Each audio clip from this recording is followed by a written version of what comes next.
Hi, ako si John Paul Dominic Kleiner. Glaucoma specialist ako dito sa Calamba Medical Center. And I'm here today to discuss about glaucoma with you. So, first of all, yung glaucoma ay isang klaseng sakit sa mata. Yung naapektuhan is yung optic nerve. Yung optic nerve, isa lang yan per eye. So, pag nasira yan, pwede kang mabulag. Yung most common na nagkakos ng pagkasira ng optic nerve is yung mataas na pressure. So, pag tumaas yung pressure ng mata mo, dyan ka nagkakaroon ng glaucoma at nasisira yung optic nerve.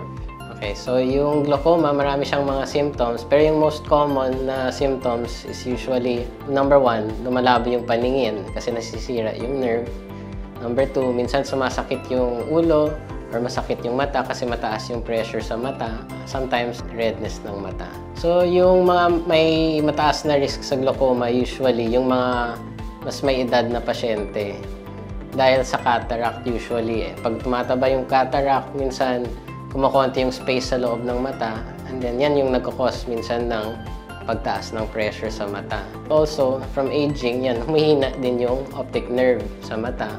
And then, mas susceptible siya sa damage. Yung isa pa is family history din. Pag may mga like family members ka na nabulag, or marami silang mga medication sa glaucoma or nagkaroon ng glaucoma before na diagnose ng doctor, pwede rin magkaroon ng glaucoma yung mga kamag-anak nila.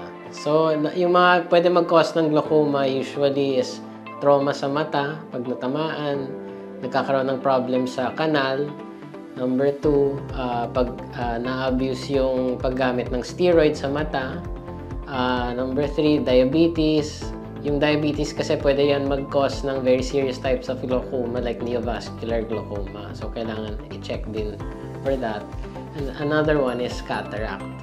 So, yung glaucoma test, hindi naman masakit yan. Okay? Usually, sinascan lang yung mata para makita kung ano yung nakikita mo, yung paningin mo. Parang ima-map out siya yung paningin mo. Kung saan yung nawawala yung paningin mo, kung saan may nakikita ka pa na paningin. Also, chine-check din yung pressure. So, usually yung mga tests in general, hindi naman masakit. So, it's safe. So, yung mga diagnostic tests na pwede gawin, number 1, yung sa check-up sa mata, chine-check namin yung vision muna. So, yung glaucoma itself, damage siya sa nerve. So, pag na-damage yung nerve mo, well, permanent na siya. So, wala siyang gamot, yung glaucoma itself, yung damage sa nerve. Pero, yung pag tumataas yung pressure mo, may gamot yan eh. Or may mga procedures na pwede gawin para makontrol yung pressure. Yan lang yung pwede mo gawin para ma-avoid yung glaucoma.